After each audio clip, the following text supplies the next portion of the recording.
Mesdames, Messieurs, bonjour et bienvenue dans ces informations de 13 h. Attention, pas d'amalgame et évitons de consommer par nous-mêmes la partition de notre pays. Il faut que les Maliens comprennent qu'il ne suffit pas d'être originaire du Nord pour appartenir à cette mouvance islamique. Tel est le message du colonel-major Didier Dako aux forces armées et aux populations. Un message lancé depuis son PC opérationnel à Mopti. Colonel Didier Dako est au micro de nos envoyés spéciaux Aliou Touré et Moussa Henri Maïga. Aujourd'hui, les régions nord sont occupées par les islamistes, mais ceci ne voudrait pas dire que toutes les populations des régions nord sont des islamistes. C'est d'ailleurs le contraire. Les islamistes, c'est des gens qui viennent de divers bords, et nous avons ramassé sur le terrain des passeports libyens que nous pourrons peut-être vous montrer si vous le voulez. Et nous avons vu des individus qui ont un langage, en fait, nous avons rencontré par nos informateurs des individus qui parlent un langage totalement différent de ce qu'ils rencontrent sur ce terrain. C'est vous dire en quelque sorte que ces islamistes, c'est des individus qui viennent de divers pays, de divers horizons, et c'est en quelque sorte une coalition de tous les islamistes contre les régions du nord du Mali.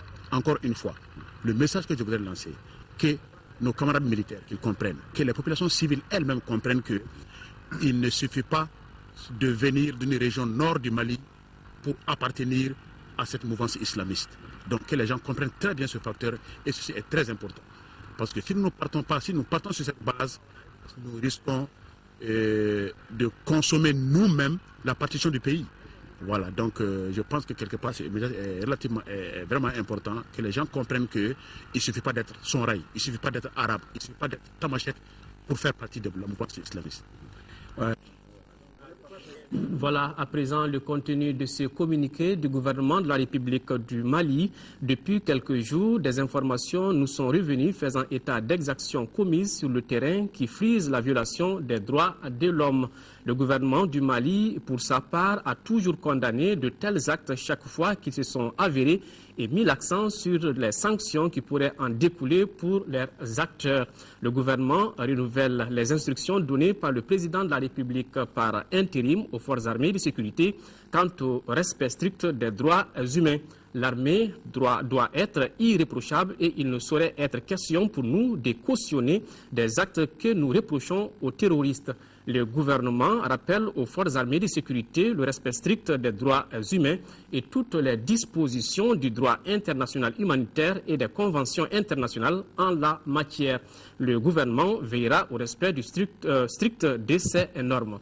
Nous retournons à Mopti là-bas pendant que l'armée malienne et ses alliés poursuivent leur offensive sur Douanza. En procédant à des ratissages, les forces de sécurité, police et gendarmerie assurent les arrières avec des vigilances sur les patrouilles nocturnes sur les routes et sur le fleuve. Nos envoyés spéciaux ont accompagné ces patrouilles mixtes à Sévaré et Mopti. Objectif, contrer toute infiltration des terroristes dans les villes. Moussa Ari Maïga, Aliou Touré. État d'urgence vécu à Sévaré et Mopti, ligne de front du théâtre des opérations militaires et du dispositif organisationnel de l'armée malienne et ses alliés pour les contre-offensives contre le terrorisme dans cette guerre imposée à notre pays. Pendant que l'armée ratisse large, que de vigilance comme ici à Mopti et Sévaré, où l'armée et la police patrouillent ensemble. Sévaré, mardi, 1h du matin. Là, nous sommes sur les routes de Mopti et Sévaré. Nous allons commencer la patrouille tout de suite. Il s'agit maintenant d'interpeller tous les conducteurs de véhicules. Arrêtez tous les véhicules. Fouillez les véhicules. Arrêtez les motocyclistes. Même les piétons. Quand vous arrêtez les piétons, vous les palpez. Mopti, là, nous sommes avec les brigades fluviales. Objectif, veiller à la contre-offensive et à toute forme d'infiltration de l'ennemi. Le rôle de la mission consiste à sensibiliser les habitants sur les rives droite et gauche jusqu'à la destination de Tongrongo, une commune rurale qui se trouve un peu devant avant qu'on a. Et à contrôler toutes les pinasses et sensibiliser les chefs de village, les paysans des localités, les bergers, pour qu'ensemble ils nous instruisent ou bien nous donnent effectivement les renseignements sur les gens qui les fréquentent. Et pour cause, dans cette guerre non conventionnelle, l'ennemi peut apparaître sous la forme la plus diverse. Vous savez, l'ennemi, c'est un ennemi non conventionnel qui a des tactiques et des techniques qui n'ont rien à voir avec ce que nous connaissons d'habitude. Donc, c'est un ennemi infiltré que nous avons rencontré. C'est un ennemi qui est arrivé à pied, un ennemi qui est arrivé à bord de véhicules, en tenue civile, dans toutes les tenues, et confondu avec la population. Après plusieurs contrôles de routine sur l'axe Sévaré-Mopti, à l'arrivée, beaucoup d'interpellés, de suspects. Avec l'infiltration, il y a des gens qui se sont transformés en femmes, en habillement de femmes pour effectivement essayer de s'infiltrer, qui ont été arrêtés au niveau de Sévaré. Et tant d'autres. Au niveau de la brigade mixte de Sévaré, on a eu à interpeller le franco-malien qui a été effectivement arrêté par la brigade mixte de gendarmerie de Sévaré. Nous avons interpellé juste les suspects et ils ont été conduits juste au niveau du commissariat, les véhicules ainsi que juste les motos qui n'ont aucune pièce. Donc on peut juste d'ores déjà dire que la mission juste a reçu. Pour le commandement des forces armées et de sécurité à Mopti, la traque se poursuivra et se renforcera. En 4e région, un premier convoi du contingent burkinabé est arrivé hier à Ségou. Fort de 150 combattants, ces militaires burkinabés sont basés à Markala. Ils se disent prêts à défendre le Mali pour qu'il recouvre son intégrité territoriale. Les militaires burkinabés ont été accueillis à l'entrée de la ville de Ségou par le gouverneur de la 4e région et l'ambassadeur du Burkina Faso dans notre pays. Ségou, Dougoufana Traoré. Du Faso a été accueilli par les autorités régionales de la 4e région et l'ambassadeur du Burkina au Mali à l'entrée de la ville de Ségou. Conduit par le lieutenant Nathie Bori, ce convoi comprend une trentaine de véhicules civils et militaires, pick-up équipés de mitrailleuses, des camions de transport de troupes, des cars, des remorques et des ambulances. À bord de ces véhicules, plus de 150 combattants prêts à bondir sur l'ennemi. Remercier les plus hautes autorités de ce pays frère, le Mali, et remercier le gouverneur et l'ensemble de ses collaborateurs pour cet accueil chaleureux et fraternel, réservé donc aux éléments précurseurs du contingent du Burkina Faso. Je sais qu'il y aura un effectif qui va tourner autour de 650. Cet appui du Burkina Faso n'a pas surpris le Mali, deux pays unis par le sang, la géographie et l'histoire. Nous sommes très heureux. Je suis venu avec tous mes collaborateurs pour accueillir ce premier contingent et en même temps dire à l'ensemble de la population de la région de la cité Balanza que d'autres contingents sont attendus dans les jours à venir et plus précisément même dans cette semaine. Et nous serons toujours là ensemble avec les autorités politiques pour leur souhaiter non seulement la bienvenue et pour leur dire que nous avons besoin d'eux. Vendredi, la ville de San s'apprête à accueillir le contingent togolais. Le Premier ministre Django Sissoko a successivement reçu hier en audience le directeur du département Afrique des Nations Unies et l'envoyé spécial de la Norvège pour le Sahel. Les diplomates norvégiens étaient venus recueillir les préoccupations du Mali en matière de reconstruction. Quant au directeur du département Afrique de l'ONU, il a évoqué avec le chef du gouvernement le renforcement de la présence des Nations Unies dans notre pays. Reportage Mamari Kone. C'est en application de la résolution 2085 que les Nations Unies veulent renforcer leur présence dans notre pays. Le directeur du département Afrique des Nations Unies était venu réaffirmer le soutien de l'ONU et de la communauté internationale à accompagner le Mali. Nous avons parlé de l'établissement de ce bureau des Nations Unies pour le Mali. Il s'agit d'une présence complémentaire parce que, comme vous le savez, les Nations Unies sont déjà au Mali depuis des années et des années sur des aspects de développement, etc. Et maintenant, étant donné la situation que vit le pays, le secrétaire général a bien voulu établir une présence supplémentaire pour s'occuper des aspects politiques et militaires de coopération pour aider le Mali à s'en sortir de la crise. Donc nous sommes là dans le cadre de la résolution 2085 du Conseil de sécurité. C'est une équipe d'avance des Nations Unies pour établir ce bureau. C'est dans les besoins que l'on reconnaît ses meilleurs amis, ce qui explique la présence de l'envoyé spécial du gouvernement de Norvège pour le Sahel au Mali. L'objectif était d'essayer de définir quelle contribution est-ce que la Norvège pourra donner dans la situation actuelle et aussi dans les mois et les mois à venir.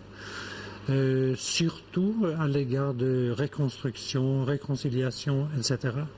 Nous avons discuté les élections aussi, mais c'est le domaine politique de reconstruction que nous avons discuté particulièrement. Vous savez peut-être que nos pays ont des liens qui datent des années 1980. Dans les semaines à venir, la Norvège fera savoir ce qu'elle peut apporter concrètement dans le cadre de la reconstruction de notre pays, a promis le diplomate norvégien. Sur un tout autre plan, la première dame du Mali est au Niger où elle participe au 12e congrès de la Société africaine de gynécologie obstétrique SAGO. Sur place, elle a eu un entretien avec le président Mahamadou Issoufou. Travaillé Mintou Doucouré a également accordé plusieurs audiences. Le compte-rendu de ces rencontres avec nos envoyés spéciaux Dembawan et Nyanya Aliou Traoré. Le palais des congrès de Niamey a réfugié du monde ce mardi. Beaucoup de femmes du continent se sont donné rendez-vous à l'ouverture des travaux du 12e congrès de la Société africaine de gynécologie obstétrique. Regroupant plus de 15 pays d'Afrique, la SAGO a pour objectif principal de promouvoir la politique de formation dans les domaines de la gynécologie, de l'obstétrique et de la santé de la reproduction sur le continent. Le thème de cette année porte sur les coûts des stratégies pour la réduction de la mortalité maternelle et néonatale en Afrique. Ce thème a été jugé plus significatif par la première dame du Mali, l'invitée d'honneur de la cérémonie d'ouverture. Le thème qui nous réunit cet après-midi est d'une importance capitale compte tenu de la place privilégiée qu'il occupe dans les politiques nationales de santé, de développement dans nos différents pays. En effet, la gynéco-obstétrique est une spécialité particulièrement complexe parce qu'elle concerne et la médecine et la chirurgie. L'actualité oblige. La situation au Mali s'est invitée dans les discours prononcés lors de la cérémonie d'ouverture. Tous les intervenants ont réaffirmé leur soutien au peuple malien qui traverse le moment le plus difficile de son histoire. En retour, la première dame, Mme Traoré Mintou Doucouré, a chaleureusement salué le président et le peuple nigérien pour l'attention qu'ils portent sur notre pays en ce moment. La cérémonie d'ouverture a pris fin par une visite guidée des stands d'exposition. À noter que notre pays est représenté par une quarantaine de professionnels de la santé, avec à leur tête le professeur Dolo. Hors nos frontières, toujours en République centrafricaine, les responsables de la rébellion Seleka sont en tournée d'explication après la signature des accords de Libreville qui instaurent une nouvelle donne politique. Pour eux, cet exercice est une étape importante dans la résolution de la crise que connaît le pays. Les chefs de la rébellion Seleka, qui contrôlent les 2 tiers du pays, portent à nouveau l'uniforme militaire.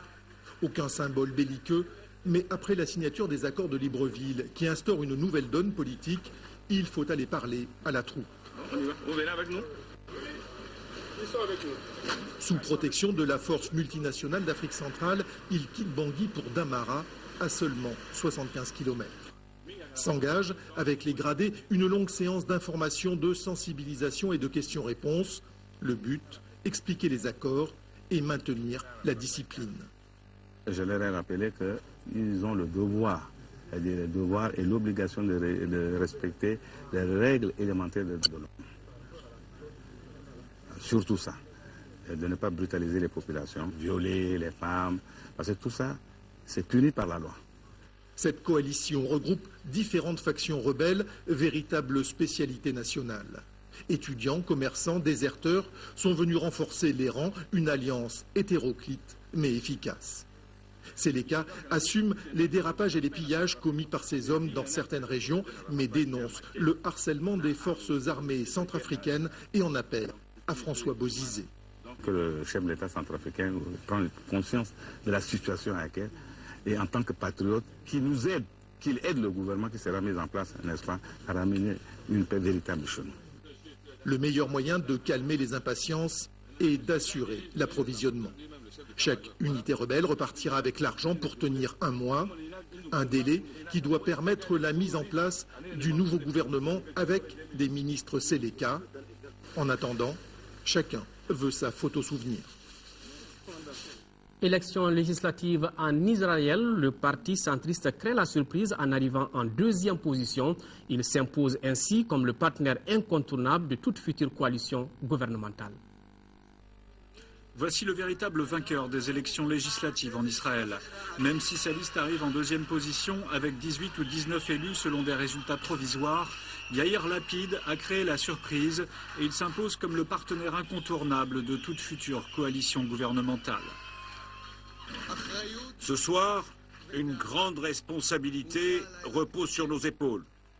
Ancien présentateur de télévision au physique de beau gosse, il n'a créé son parti appelé Yesh Atid il y a un avenir qu'il y a un an. Fils de l'ancien ministre de la Justice Yosef Lapid, il s'est présenté comme le porte-drapeau des classes moyennes éprouvées par la situation économique qui était descendue dans la rue pendant l'été 2011. Benjamin Netanyahou et la coalition de droite qu'il forme avec l'ultranationaliste Avigdor Lieberman n'obtient que 32 ou 33 sièges, une contre-performance par rapport aux 42 députés de l'Assemblée sortante. Même s'il est assuré d'être reconduit au poste de Premier ministre, il sort affaibli de ces élections. Selon le quotidien Haaretz, les électeurs israéliens semblent avoir été effrayés par l'isolement international dans lequel il a conduit l'État hébreu. Je pense que les résultats ne sont pas surprenants, parce que les priorités de Netanyahou étaient les affaires extérieures et la sécurité. Mais les gens, presque toute la population, sont aussi préoccupés par des questions de logement, d'argent, de bien-être, et je pense qu'il a un petit peu négligé cela. Après l'annonce des premiers résultats, les consultations sont déjà en cours pour la formation d'un gouvernement et selon certains politologues, la coalition gouvernementale devrait être la plus large possible. La coalition la plus probable sera Netanyahou qui prend Yesh Atid avec Yair Lapid et le nouveau parti de Naftali Bennett. Ainsi, il aura une base solide pour une coalition avec une majorité. Reste qu'il sera difficile de mettre dans le même gouvernement le parti de Naftali Bennett qui obtient 12 députés et prône une annexion de 60% de la Cisjordanie et le parti de Yair Lapid qui réclame une reprise des négociations avec les Palestiniens. Retour à l'actualité nationale, la communauté musulmane du Mali, à l'instar de celle du monde, célèbre aujourd'hui les Mawlud ou la naissance du prophète Mohammed, paix et salut sur lui. À cette occasion, le ministre des Affaires religieuses et du culte se fait le devoir de rappeler aux fidèles musulmans le respect de l'état d'urgence pendant la fête. Dr Yacouba Traoré est au micro de Mamourou Sidibé. En ce jour béni de Dieu, j'adresse à l'ensemble de la communauté musulmane, de l'intérieur comme de l'extérieur, mes meilleurs vœux de bonnes et joyeuses fêtes du Mawlud égérienne 1434. Mes chers compatriotes, chers frères et sœurs en islam, j'invite l'ensemble des musulmans du Mali à placer la fête du Mawlud de cette année sous le signe de la reconquête des régions nord du Mali. Le Mali, terre d'islam depuis des siècles, a aujourd'hui plus que jamais besoin de la paix. D'une paix dans laquelle tous les citoyens maliens vivent en parfaite communion. D'une paix sans laquelle il n'y a pas de développement économique du pays. Au nom du président de la République par intérim, je remercie tous les leaders religieux d'avoir accepté de célébrer le Mawlud de cette année en tenant compte des restrictions de l'état d'urgence. Que chaque fidèle formule des bénédictions pour la cohésion sociale, l'unité nationale, l'union des cœurs et des esprits pour le retour de la paix dans notre pays. La deuxième session ordinaire de la conférence épiscopale du Mali a pris fin ce mercredi à l'archevêché de Bamako. Pendant 3 jours, les évêques de notre pays ont évoqué les sujets du moment. Reportage Isaac Tchinou. Tous les évêques du Mali, excepté celui de Mopti, étaient présents à cette conférence épiscopale.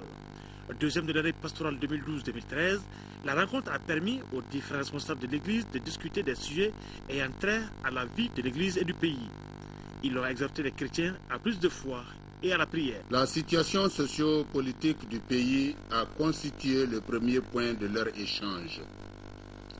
À cet effet, ils tiennent à remercier les amis et partenaires qui sont venus et qui continuent de venir aider notre pays à sortir du gouffre dans lequel voulaient le plonger les ennemis.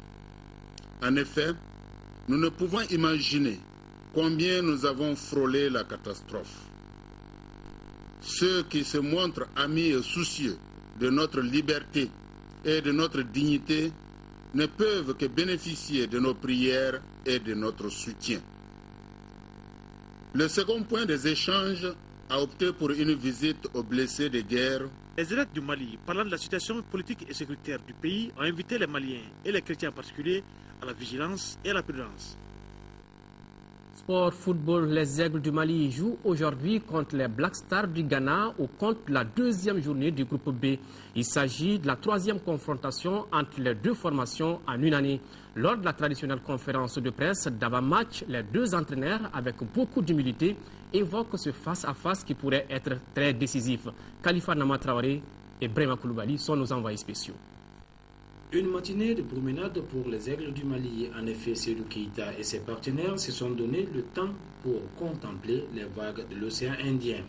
Un heureux hasard, les Aigles trouvent sur place quelques animateurs de l'UNASAM, l'Union nationale des supporters du Mali.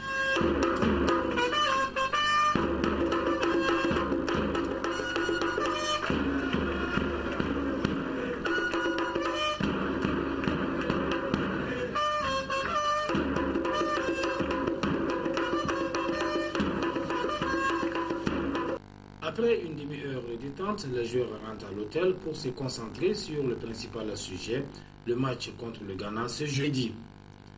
Tous les joueurs ont activement pris part à l'entraînement du jour, excepté Sambasso qui suit lui des exercices individuels.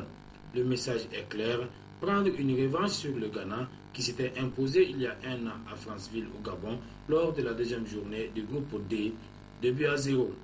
C'est un match capital, on va dire, un match très important. Parce qu'on sait si on gagne, on est qualifié. Mais surtout, il faut tout faire pour gagner. Et aussi ne pas perdre ces matchs. Parce qu'on n'a surtout pas envie de mettre les Ghanéens dans une bonne position. On est bien parce qu'on a pris 3 points.